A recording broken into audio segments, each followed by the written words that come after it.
তেলের সমস্যা তো বটেই। আসসালামু আলাইকুম। আপনার তেলের সমস্যা কিরকম হচ্ছে? তেল আমি কালকে হাওলা করে নিচ্ছি 1 লিটার, টাকা দিচ্ছি ও নিবে না, কি বলতে পাম্পে কি তেল পাওয়া যাচ্ছে না? তেল পাওয়া যাচ্ছে না, এটা ঠিক না। তেল পাওয়া যাচ্ছে, কালকে ওইখানে লাইন ধরছিলাম, পিছনে আর তেল পাইনি। ওখানে দেখছিলাম কালকে অনেক মানুষ ভিড় হয়েছিল, কিন্তু শেষে আর তেল নাই, আর নাই। লাইনে ছিলাম 4-5 ঘন্টা। কালকে রাত কয়টা পর্যন্ত তেল দিচ্ছেন এই জায়গায়? কালকে ওখানে আপনার বিকালে দেখলো, বিকালে। আমি তো রাতে দেখলাম রাত 9টার পরে অনেক ভিড় ছিল, পুরো রাস্তা ওই পাশে ব্লক করে রাখছে। 8টা পর্যন্ত ছিলাম আমি। 8টা পর্যন্ত ছিলেন, রাত ছিলেন না? কাল রাত 9টার পরেও আমি যাই দেখি যে পুরো রাস্তা বুক, ওই পাশেরটা তেল নাই। তেল নাই থাকে কি হবে? এটা হলো আসলে মানে আপনি বর্তমানে হাওলাত করে চলতেছেন। হালাত নাকি?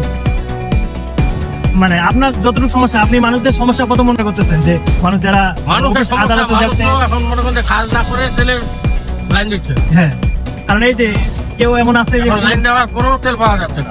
কেউ এমন আছে কোনো জায়গায় যাবে, ইমার্জেন্সি তেল এখনই লাগে, কিন্তু অথচ এখানে লাইনে দাঁড়িয়ে থাকতে হয় 1 থেকে 1.5 ঘন্টা 2 ঘন্টা। বেশি 5 ঘন্টা, আরো বেশি।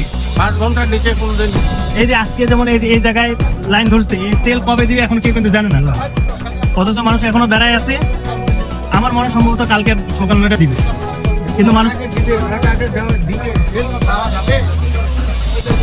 সেটা তো আমরা দিল 9টা দিল, হ্যাঁ, সেটা তো আমরা- খারাপ পাবে না। আমরা তো জনগণ বলতে পারবো না। তাহলে এখন মনে করেন যে লাইন দিলাম, হ্যাঁ 5-7 ঘন্টা থাকার পরেও তো তেল পাইলাম না, সময়টাও নষ্ট গেল, তেলও পাইলাম না। হ্যাঁ।